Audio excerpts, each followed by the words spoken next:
ਇਹ ਉਦੋਂ ਕੁਆਰੀਆਂ ਸਨ ਜਦੋਂ ਗਵਾਹੀਆਂ ਸਨ? ਹਾਂ ਕੁਆਰੀਆਂ ਸੀ, ਉਧਰ ਕੁਆਰੀਆਂ ਹੀ ਸੀ ਜਦੋਂ ਅਗਲਿਆਂ ਨੇ ਰੱਖੀਆਂ। ਉਹ ਵੀ ਮੇਰੇ ਅੱਬੇ ਦਾ ਭਰਾ ਬਣਿਆ ਸੀ ਸਿੱਖ ਤੇ ਉਹਨੇ ਲਿਆਂਦੇ। ਬੱਚੇ ਨਹੀਂ ਆਉਂਦੇ ਤੇ ਉਹਨਾਂ ਦੇ ਕਿ ਲਿਆਂਦੇ ਹੀ नहीं? ਲਿਆਂਦੇ ਹੀ ਨਹੀਂ, ਅਗਲਿਆਂ ਨੇ ਆਪਦੀ ਜਾਨ ਮਸਾਂ ਲੁਕੋ ਕੇ आईयां। अस्सलाम वालेकुम दोस्तों, मैं औरंगज़ेब बेग और अभी मौजूद मियाँ चन्नू में। और मियाँ चन्नू में एक बहुत ही तारीखी और पुरानी हवेली है जो 1947 में बनाई गई थी। जो ही ये हवेली बनाई गई थी तो पार्टीशन हो गई और ये ख़ानदान यहाँ से इंडिया चला गया। बताया जाता है कि ये हवेली उज्जल सिंह की थी और आज भी उज्जल सिंह की हवेली के नाम से मशहूर है। इस हवेली के अंदर एक बुज़ुर्ग खातून रहती हैं। उनके जो माँ बाप थे वो इंडिया से आए थे और उनके पास कुछ पुरानी सच्ची कहानियाँ हैं कि कैसे उनकी जो कज़न थी, 2 लड़कियाँ कंवारी, वो इंडिया रह गई थी और पार्टीशन के कई सालों बाद वो वापस आई थी और अपने बच्चे छोड़ के आई थी। ये पूरी कहानी माँ जी की ज़ुबानी अंदर जाके सुनते हैं, साथ आपको ये हवेली भी दिखाते हैं। ये दोस्तों यहाँ पे लिखा हुआ है सरदार उज्जल सिंह। ये लफ्ज़ मिट चुके हैं कुछ, लेकिन आप गौर करें तो ये सिंह है। अभी स्क्रीन में एस नज़र आ रहा है, सरदार उज्जल सिंह। ये मियाँ चन्नू बिल्कुल मेन रेलवे रोड पर ये हवेली वाक़या है। ये इसके ऊपर 1947 लिखा हुआ है। अच्छा, अंदर जाने से पहले मैं आपको दिखा दूँ, ये एक पुरानी दुकान भी बनी हुई है जिसमें भी हार्डवेयर या कुछ छोटा सा सामान बुज़ुर्गों ने रखा हुआ है। वाइपर्स आ रहे हैं और ये भी ओरिजिनल है। अच्छा, ये 1947 की बनी हुई है। इसमें लेंटर आप देख सकते हैं कि उस वक्त शायद लेंटर जो है ना वो आ चुके थे। ठीक है जी। और आप जाते हैं इस हवेली के अंदर। ये कुछ मुकामी दोस्त हमारे साथ हैं। ये आगे जी आलीशान हवेली और ऊपर जाने के लिए सीढ़ियाँ। ठीक है ना। सरदार उज्जल सिंह की हवेली नज़द रेलवे स्टेशन मियाँ चन्नू। और ये जनाब इसकी यहाँ से हम आए हैं। खूबसूरत हवादार हवेली दोस्तों। 1947 को ये हवेली बनी और साथ ही पार्टीशन हो गई और इस हवेली में रहना नसीब ना हुआ उस ख़ानदान को जिन्होंने ये बनाई थी। और उसके बाद फिर इंडिया से आने वाले ख़ानदान को ये हवेली लाट हुई और कई ख़ानदान इस हवेली में आबाद हुए। जैसा कि ये आप देख सकते हैं, डबल स्टोरी चुबारे बने हुए हैं। और ये सिहन, ये जनाब बुज़ुर्ग खातून है, इनसे भी बात करेंगे क्योंकि ये भी इंडिया से आई हैं। इनका ताल्लुक़ इंडिया के शहर से है। वो कौन सा शहर है ये ख़ुद ही बताएंगे अभी जब हम इनसे बात करेंगे, ताकि पता चल सके कि कैसे इनके ख़ानदान वाले यहाँ पहुँचे थे। और उसके बाद फिर 2 इनकी जो कज़न है वो इंडिया रह गई थी, जिनके फिर वहाँ बच्चे भी हो गए। और एक सिख सरदार जो कि इनके वालिद का दोस्त था, उसके रेफरेंस से फिर कुछ सालों बाद वो दोनों लड़कियाँ वापस आईं। लेकिन माँ जी ने बताया कि दोनों के उस वक़्त इंडिया में बच्चे भी पैदा हो चुके थे, लेकिन वो बच्चे नहीं आए। वो दोनों लड़कियां आ गई, फिर उनकी यहाँ पे शादी की गई और दोनों फिर उन्होंने लंबी ज़िंदगी पाई और दोनों बुज़ुर्ग हो चुकी हैं। तो चले माँ जी से बातचीत का आगाज़ करते हैं और पुरानी यादें शेयर करते हैं। पुरानी हवेली है, ये हमारी माँ है। माँ जी तुसी पिछों किहड़े शहर दे हो? ਫਿਰੋਜ਼ਪੁਰ ਦੇ। ते तुहाडा कौन आया सी उधरों? ਮੇਰੀ ਅੰਮੀ ਹੈ, ਮੇਰਾ ਅੱਬੂ। ते तुहाडी पैदाइश इधर दी है? ਹਾਂਜੀ। ते ओ खैर खरीया ना आ गए सन? ਮਰ ਗਿਆ ਕੋਈ ਆ ਗਿਆ, ਇਦਾਂ ਹੀ ਹੁੰਦੀ ਸੀ ਉਦੋਂ। ਹਾਂ ਵੀ ਉਦੋਂ ਇਦਾਂ ਹੀ ਸੀ, ਕੋਈ ਮਰ ਗਿਆ, ਕੋਈ ਆ ਗਿਆ, ਕੋਈ ਰਹਿ ਗਿਆ, ਕੋਈ ਮਾਰ ਦਿੱਤੇ ਅਗਲਿਆਂ ਨੇ। ਤੇ ਕੀ ਅੰਮਾ ਜਾਂ ਅੱਬਾ ਕੋਈ ਗੱਲ ਕਰਦੇ ਹੁੰਦੇ ਸਨ ਪੁਰਾਣੀ ਪਿੰਡ ਦੀ? ਇਹੋ ਹੀ ਰੋਂਦੇ ਹੁੰਦੇ ਸੀ ਵੀ ਇੰਨਾ ਕੁਛ ਅਸੀਂ ਛੱਡ ਕੇ ਆਏ ਆ, ਸਾਡਾ ਆਹ ਕੁਛ ਸੀ। ਸਾਡੀ ਮਾਂ ਹੀ ਦੱਸਦੀ ਹੁੰਦੀ ਸੀ ਸਾਡਾ ਅੱਬੂ ਤਾਂ ਨਿੱਕਿਆ ਹੁੰਦਿਆਂ ਦਾ ਮਰ ਗਿਆ ਸੀ। ਪਿੰਡ ਕਿਹੜਾ ਸੀ, ਕੋਈ ਚੇਤਾ ਹੈ ਉਧਰ ਦਾ? ਬਘੇਲੇ ਵਾਲਾ, ਜਿਹੜਾ ਜਿਹਨੂੰ ਬਘੇਲੇ ਵਾਲਾ ਕਹਿੰਦੇ। ਜ਼ਿਲ੍ਹਾ ਫਿਰੋਜ਼ਪੁਰ। ਤੇ ਤਹਿਸੀਲ? ਮੈਨੂੰ ਕੀ ਪਤਾ ਇਸ ਗੱਲ ਦਾ। ਤੁਸੀਂ ਅੱਛਾ, ਤੇ ਇਹ ਘਰ 'ਚ ਤੁਸੀਂ ਰਹਿ ਰਹੇ ਹੋ ਤੇ ਆਪਣਾ ਇਹ ਪੁਰਾਣਾ ਘਰ ਹੈ, ਲੇਕਿਨ ਮਜ਼ਾ ਹੁੰਦਾ ਰਹਿਣ ਦਾ? ਹਾਂ, ਤੇ ਹੋਰ ਠੰਡਾ? ਮਜ਼ਾ ਆਉਂਦਾ ਹੀ ਆ। ਠੰਡਾ ਵਾ, ਸਾਡਾ ਕਮਰਾ ਬੜਾ ਹੁੰਦਾ ਠੰਡਾ, ਜਿਵੇਂ ਏਸੀ ਲੱਗਾ ਹੁੰਦਾ। ਹਾਂ ਵੀ ਸਾਡਾ ਏਸੀ ਜਿਵੇਂ ਲੱਗਾ ਹੁੰਦਾ, ਸਾਡਾ ਕਮਰਾ ਬੜਾ ਠੰਡਾ ਵਾ। ਪੁਰਾਣੇ ਘਰ ਠੰਡੇ ਹੁੰਦੇ ਹਾਂ ਸੀ। ਸਹੀ ਹੈ। ਮਾਸ਼ਾਅੱਲਾ ਏਡਾ ਸੋਹਣਾ ਵਾ। ਠੀਕ। ਤੇ ਮੇਰੇ ਨਾਨਕੇ ਜਿਹੜੇ ਫੇਮੀ ਵਾਲੇ ਰਹਿੰਦੇ ਸੀ, ਮੇਰੇ ਅੱਬੂ ਅੰਮੀ ਮੇਰੇ ਦਾਦਕੇ ਜਿਹੜੇ ਉਹ ਰਹਿੰਦੇ ਸੀ ਬਘੇਲੇ ਵਾਲੇ। ਬਘੇਲੇ ਵਾਲਾ ਕੋਈ ਪਿੰਡ ਸੀ ਉੱਥੇ। ਤੇ ਕੋਈ ਦੱਸਦੇ ਹਨ ਕਿ ਗੱਲ ਚੱਲ ਉੱਥੇ ਦੀ 47 ਤੋਂ ਪਹਿਲਾਂ ਕੋਈ ਹਿੰਦੂ ਸਿੱਖ ਇਕੱਠੇ ਰਹਿੰਦੇ ਹਨ ਕਿ ਸਿਰਫ ਮੁਸਲਮਾਨ? 2 ਸਿੱਖ ਮੇਰੇ ਅੱਬੇ ਦੇ ਭਰਾ ਬਣੇ ਸੀ। ਨਾ ਪਤਾ ਨਾਵਾਂ ਦਾ ਨਹੀਂ ਪਤਾ। ਅੱਛਾ। ਮੇਰੀ ਫੂਫੀ ਦੀਆਂ ਧੀਆਂ ਉੱਧਰ ਰਹੀਆਂ ਸੀ। ਆ 5 ਚ ਲਿਆਂਦੀਆਂ ਸੀ ਮੋੜ ਕੇ। 5 ਚੱਕ 6 ਦੇ ਕੋਲ ਨਹੀਂ ਕੱਸੋਵਾਲ ਦੇ ਤੇ ਇਕਬਾਲ ਦੇ ਨਗਰ ਦੇ ਸਨ ਵਿੱਚ 5-6 ਵਾਲਾ ਅੱਡਾ। ਇਸ ਤਰ੍ਹਾਂ ਗੱਲ ਸਹੀ ਦੱਸਣਾ ਕਿ ਤੁਹਾਡੇ ਫੁੱਫੀ ਦੀਆਂ ਕੁੜੀਆਂ ਜਿਹੜੀਆਂ ਨੇ ਕੀ ਨਾਂ ਸੀ ਉਹਨਾਂ ਦੇ? ਇੱਕ ਨਾ ਹਸ਼ਮ ਤੇ ਇੱਕ ਨਾ ਰਹਿਮ ਤੇ। ਇਹ ਕਿਉਂ ਰਹਿ ਗਈਆਂ? ਇਹ ਪਤਾ ਨਹੀਂ ਕਿਵੇਂ ਰਹਿ ਗਈਆਂ ਸੀ। ਮੇਰਾ ਅੱਬਾ ਫੇ ਮਗਰੋਂ ਲਿਆਇਆ ਸੀ, ਉਹ ਸਿੱਖ ਨੇ ਕਢਾਈਆਂ ਸੀ, ਜਿਹੜਾ ਮੇਰੇ ਅੱਬੇ ਦਾ ਭਰਾ ਬਣਿਆ ਸੀ। ਕਿੰਨੇ ਦੇਰ ਬਾਅਦ 47 ਤੋਂ? ਪਰ ਇਹ ਨਹੀਂ ਪਤਾ ਕਿੰਨਾ ਚਿਰ ਬਾਅਦ। ਫਿਰ ਇੱਥੇ ਲਿਆ ਕੇ 5 ਚ ਮੇਰੇ ਅੱਬੇ ਨੇ ਸ਼ਾਦੀ ਕੀਤੀ ਸੀ ਉਹਨਾਂ ਦੀ। ਬਹੁਤ ਚਿਰ ਬਾਅਦ ਉੱਦਾਂ ਲਿਆਂਦੀਆਂ ਸੀ। ਉਹਨਾਂ ਦੇ ਬੱਚੇ ਵੀ ਸੀ ਉੱਧਰ।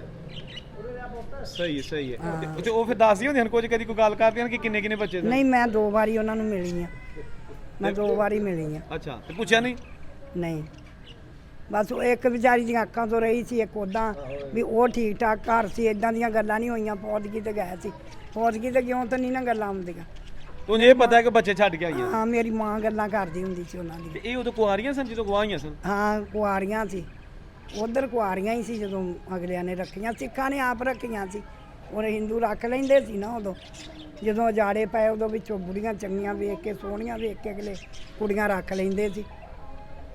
ਹਾਂ, ਤੇ ਫਿਰ ਇਹ ਜਿਹੜੀਆਂ ਇਹਨਾਂ ਦਾ ਮਾਂ ਪਿਓ ਆ ਗਿਆ ਇੱਧਰ ਤੇ ਕੁੜੀਆਂ ਉੱਥੇ ਰਹਿ ਗਈਆਂ?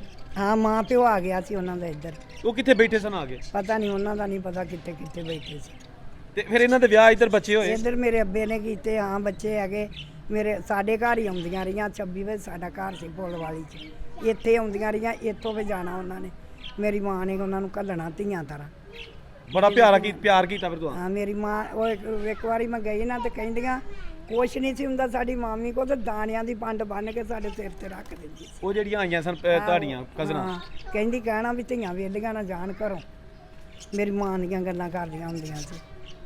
ਬਸ ਇੰਨਾ ਕੁ ਸਾਨੂੰ ਪਤਾ, ਹੋਰ ਨਹੀਂ ਪਤਾ। ਹਾਂ, ਵੀ ਹੋਰ ਨਹੀਂ, ਹੋਰ ਮਾਂ ਦੀਆਂ ਗੱਲਾਂ ਤਾਂ ਬਥੇਰੀਆਂ ਯਾਦ ਆ। ਕੀ ਆਂਦੇ ਸਨ? ਬਸ ਹੁਣ ਭੁੱਲੀਆਂ ਭੱਲੀਆਂ ਪਈਆਂ ਵਾ। ਕੀ ਆਂਦੇ ਸੀ, ਕੋਲ ਬਹਿ ਕੇ ਸੁਣਨੀਆਂ ਮੇਰੀਆਂ ਸਭ ਭੈਣਾਂ ਨੇ ਕਹਿਣਾ ਵੀ ਇਹ ਵੇ ਕਿਵੇਂ ਸੁਣਦੀ ਰਹਿੰਦੀ ਹੈ। ਤੁਹਾਨੂੰ ਸ਼ੌਕ ਸੀ? ਹਾਂ, ਮੇਰੀ ਮਾਂ ਬਥੇਰੀਆਂ ਗੱਲਾਂ ਕਰਦੀ ਹੁੰਦੀ ਸੀ ਇਦਾਂ ਦੀਆਂ। ਕੋਈ ਸਹੇਲੀਆਂ ਦੇ ਨਾਂ ਲੈਂਦੀ ਹੁੰਦੀ ਸੀ ਇੰਡੀਆ 'ਚ? ਭੈਣਾਂ ਭਰਾਵਾਂ ਦੇ ਨਾਂ ਲੈਂਦੀ ਹੁੰਦੀ ਸੀ, ਸਹੇਲੀਆਂ ਸੁਹਲੀਆਂ ਦਾ ਨਹੀਂ ਪਤਾ। ਹੂੰ, ਉਹਦੇ ਭੈਣਾਂ ਭਰਾ ਉੱਧਰ ਰਹਿ ਸੀ, ਉਹਨਾਂ ਦੀਆਂ ਤਾਂ ਗੱਲਾਂ ਕਰਦੀ ਸੀ ਨਾ। ਉਧਰ ਰਹਿ ਗਏ ਸਨ? ਹਾਂ, ਉੱਧਰ ਰਹਿ ਗਿਆ ਕੀ ਸੀ। ਨਾਂ ਸੀ ਉਹਨਾਂ ਦਾ ਕਿਸੇ ਦਾ ਜਿਹੜੇ ਉਧਰ ਰਹਿ ਗਏ ਸਨ? ਕਿਸੇ ਦਾ ਕੋਈ ਨਾਂ? ਮੋਹਨਦੀਨ ਸੀ ਭਰਾ ਦਾ ਨਾਂ, ਮੁਹੰਮਦੀਨ ਕਹਿੰਦੀ ਸੀ, ਤੇ ਇੱਕ ਦਾ ਪਤਾ ਨਹੀਂ ਕੀ ਨਾਂ ਸੀ ਭੈਣ ਦਾ। ਤੇ ਭੈਣ ਵੀ ਰਹਿ ਗਈ? ਹਾਂ, ਭੈਣ ਵੀ ਰਹਿ ਉਹ ਕੁਆਰੀ ਸੀ? ਨਹੀਂ, ਸ਼ਾਦੀशुदा ਸੀ, ਆਪਦੇ ਘਰ ਵਾਲੀ ਸੀ। ਅੱਛਾ, ਆਪਣੀ ਮਰਜ਼ੀ ਨਾਲ ਆਪਣੇ ਸ਼ੋਹਰ ਦੇ ਨਾਲ ਰਹਿ ਪਈ? ਨਹੀਂ ਨਹੀਂ, ਹਿੰਦੂਆਂ ਨੇ ਮਾਰ ਦਿੱਤੀ ਸੀ ਜਦੋਂ ਜਾੜੇ ਪਏ ਆ। ਓਏ ਹੋ, ਅੱਛਾ ਹਾਂ, ਅੱਛਾ ਉਦੋਂ ਅੱਛਾ। ਮਾਰੇ ਸੀ। ਮੇਰੀ ਫੁੱਫੀ ਮਾਰੀ ਸੀ, ਇੱਕੋ ਹੀ ਮੇਰੀ ਫੁੱਫੀ ਸੀ, ਉਹ ਮਾਰ ਦਿੱਤੀ ਸੀ। ਮੇਰੀ ਫੁੱਫੀ ਨੂੰ ਮਾਰਿਆ ਸੀ ਹਿੰਦੂਆਂ ਨੇ। ਜਾਨੋਂ ਹੀ ਮਾਰਤਾ? ਹਾਂ, ਤਲਵਾਰ ਮਾਰ ਕੇ ਕਹਿੰਦੇ ਗਲ ਲਾ ਕੇ ਸਿੱਟ ਦਿੱਤਾ ਸੀ। ਤੇ ਉਹ ਵਿਆਹੀ ਸੀ? ਤੇ ਹੋਰ ਉਹਦਾ ਇੱਕ ਬੇਟਾ ਸੀ, ਇੱਕ ਬੇਟੀ ਸੀ। ਉਹ ਆ ਗਏ? ਉਹ ਆ ਗਏ, ਪੱਤੋ ਕੀ ਰਹਿੰਦੇ ਸੀ ਉਹ। ਤੇ ਜਿਹੜੇ ਤੁਹਾਡੇ ਫੁੱਫੀ ਦੇ ਜਿਹੜੇ ਦੂਜੇ ਸਨ, ਜਿਹੜੇ ਆਂਦੇ ਕਿ ਉੱਥੇ ਮਾਮਾ ਰਹਿ ਗਿਆ ਸੀ, ਉਹ ਵੀ ਮਾਰ ਮੂਰ ਹੀ ਦਿੱਤੇ ਸੀ ਕਿ ਉਦੋਂ ਬੇਟਾ, ਉਦੋਂ ਤਾਂ ਬਹੁਤ ਦੁਨੀਆ ਮਰੀ ਸੀ। ਜੀਣ ਦਾ ਤਾਂ ਕੋਈ ਆਇਆ ਹੀ ਨਹੀਂ ਉਧਰੋਂ, ਨਹੀਂ? ਜਿਹੜਾ ਰਹਿ ਗਿਆ। ਜਿਹੜੀਆਂ ਇਹ ਤੁਹਾਡੀਆਂ ਫੁੱਫੀ ਦੀਆਂ ਕੁੜੀਆਂ 2 ਆਈਆਂ ਨੇ, ਬਸ ਇਹੀ ਆਈਆਂ ਨੇ? ਹਾਂ, ਇਹ ਮੇਰੇ ਅੱਬੇ ਨੇ ਮਗਰੋਂ ਮੜਵਾਈਆਂ ਸੀ। ਕਿਸ ਤਰ੍ਹਾਂ? ਪਤਾ ਨਹੀਂ, ਕੋਈ ਸਿੱਖ ਮੇਰੇ ਅੱਬੇ ਦੇ ਭਰਾ ਬਣੇ ਸੀ, ਉਹਨਾਂ ਨੇ ਕਲਾਈਆਂ ਸੀ। ਅੱਛਾ ਅੱਛਾ, ਹਾਂ, ਸਹੀ ਹੈ। ਚਲੋ, ਬੜੀ ਮਿਹਰਬਾਨੀ ਮਾਂ। ਕਸੂਰ ਵਾਲਾ ਬਾਰਡਰ ਜਿਹੜਾ ਇੱਥੋਂ ਦੀ ਲਿਆਇਆ ਸੀ ਮੇਰਾ ਅੱਬਾ। ਅੱਛਾ, ਗੰਡਾ ਸਿੰਘ ਵਾਲਾ ਬਾਰਡਰ? ਹਾਂ, ਸਹੀ ਹੈ, ਉੱਥੋਂ ਦੀ। ਠੀਕ ਹੈ, ਉੱਥੋਂ ਦੀ ਉਹਨੇ ਨਿਕਾਹ ਕੇ ਦਿੱਤੀਆਂ ਸੀ। ਠੀਕ ਹੈ। ਤੇ ਤੁਹਾਡਾ ਵੀ ਦਿਲ ਕਰਦਾ ਕਿ ਮਾਂ ਪਿਓ ਦਾ ਪਿੰਡ ਵੇਖਣ ਜਾਈਏ ਕਿ ਨਹੀਂ? ਨਹੀਂ, ਸਾਡਾ ਦਿਲ ਕਰੂ ਵੀ ਤੇ ਅਸੀਂ ਜਾ ਨਹੀਂ ਸਕਦੇ। ਆ ਵੀ ਸਾਡਾ ਦਿਲ ਕਰੂ ਵੀ ਤੇ ਅਸੀਂ ਜਾ ਨਹੀਂ ਸਕਦੇ। ਆ ਵੀ ਇੰਨਾ ਹੁਣ ਕਿੱਥੋਂ ਜਾਈਏ, ਪੈਸੇ ਕਿੱਥੋਂ ਲਾਈਏ ਇੰਨੇ। ਜੇ ਤੁਹਾਡਾ ਪਿੰਡ ਉੱਥੇ ਕੋਈ YouTube ਤੇ ਕੋਈ ਪਾ ਕੇ ਵੈਸੇ ਬਹਾਲ ਦੇ ਤੇ ਇੱਥੇ ਮੋਬਾਈਲ ਦੇ ਤੇ ਵੇਖ ਕੇ ਖੁਸ਼ ਹੋ ਜਾਓਗੇ ਨਾ? ਆਹੋ, ਵੇਖ ਕੇ ਤਾਂ ਵੀ ਖੁਸ਼ ਹੋ ਹੀ ਜਾਂਦਾ ਬੰਦਾ। ਵਾਹ ਜੀ ਵਾਹ। ਹਾਂ, ਵੀ ਫੇਰ ਤਾਂ ਵੇਖ ਕੇ ਬੰਦਾ ਖੁਸ਼ ਹੋ ਹੀ ਜਾਂਦਾ ਵਾ। ਵੀ ਬੜੀਆਂ ਔਖੀਆਂ ਬਾਰਡਰ ਲੰਘਾਈਆਂ ਸੀ ਉਹ ਸਿੱਖ ਨੇ, ਲੰਘਣ ਹੀ ਨਹੀਂ ਸੀ ਉਦੋਂ ਦਿੰਦੇ ਜਦੋਂ ਉਜਾੜੇ ਪਏ। ਇਸ ਗੱਲ ਦਾ ਤਾਂ ਬਹੁਤ ਸਾਰਿਆਂ ਨੂੰ ਪਤਾ ਵੀ ਜਦੋਂ ਉਜਾੜੇ ਪਏ ਅਗਲੇ ਇੱਧਰੋਂ ਉੱਧਰ ਨਹੀਂ ਸੀ ਜਾਣ ਦਿੰਦੇ, ਤੇ ਉੱਧਰੋਂ ਇੱਧਰ ਨਹੀਂ ਸੀ ਜਾਣ ਦਿੰਦੇ। ਆ ਵੀ ਉੱਧਰੋਂ ਇੱਧਰ ਨਹੀਂ ਸੀ ਆਉਣ ਦਿੰਦੇ। ਤੇ ਉਹ ਵੀ ਮੇਰੇ ਅੱਬੇ ਦਾ ਭਰਾ ਬਣਿਆ ਸੀ ਸਿੱਖ, ਤੇ ਉਹਨੇ ਲਿਆਂਦੀਆਂ ਸੀ, ਉਹਨੇ ਕੱਢੀਆਂ ਸੀ ਉੱਧਰੋਂ ਬਹੁਤ ਔਖੀਆਂ। ਤੇ ਬੱਚੇ ਨਹੀਂ ਆਉਂਦੇ ਤੇ ਉਹਨਾਂ ਦੇ ਕਿ ਲਿਆਂਦੇ ਹੀ ਨਹੀਂ? ਲਿਆਂਦੇ ਹੀ ਨਹੀਂ, ਅਗਲੀਆਂ ਨੇ ਆਪਦੀ ਜਾਨ ਮਸਾਂ ਲੁਕੋ ਕੇ ਆਈਆਂ। ਕਦੀ ਕਿਵੇਂ ਕਹਿੰਦੀਆਂ ਨਿਕਲ ਕੇ ਆਈਆਂ ਉੱਥੋਂ। ਦੋਵੇਂ ਭੈਣਾਂ ਸਨ? ਹਾਂ, ਦੋਵੇਂ ਭੈਣਾਂ ਸੀ। ਤੇ ਭਰਾ ਇੱਧਰ ਹੀ ਸਨ ਕਿ ਭਰਾ ਹੈ ਹੀ ਕੋਈ ਨਹੀਂ?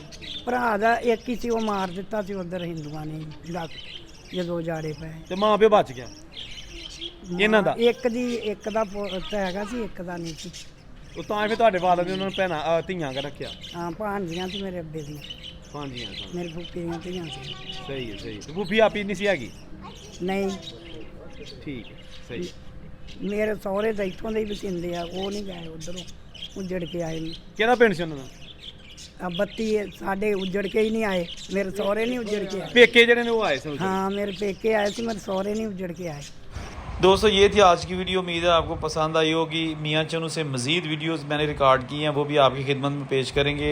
आप अगर मेरी तमाम शहरों से जो डिफरेंट किस्म की वीडियोस आती हैं वो देखना चाहते हैं तो चैनल को ज़रूर सब्सक्राइब कीजिएगा और इसके साथ साथ बेल का बटन दबा दीजिएगा ताकि मेरी तमाम आने वाली वीडियोज़ आपको मिल सके। और अभी हम ये जो रेलवे रोड आपको दिखा रहे हैं जिसके अंदर ये हवेली थी, ये वो हवेली है। मैं अभी इसका जो है ना आपको मंजर दिखा रहा हूँ ताकि पता चल सके बुज़ुर्गों को जिनकी ये हवेली है कि वे कहाँ पे वाक़ है। ये बिल्कुल आगे जो रोड जा रहा है ना, रेलवे स्टेशन मियाँ चन्नू की तरफ जा रहा है, और ये जनाब हवेली इसके वो नज़र आ गई, ठीक है ना।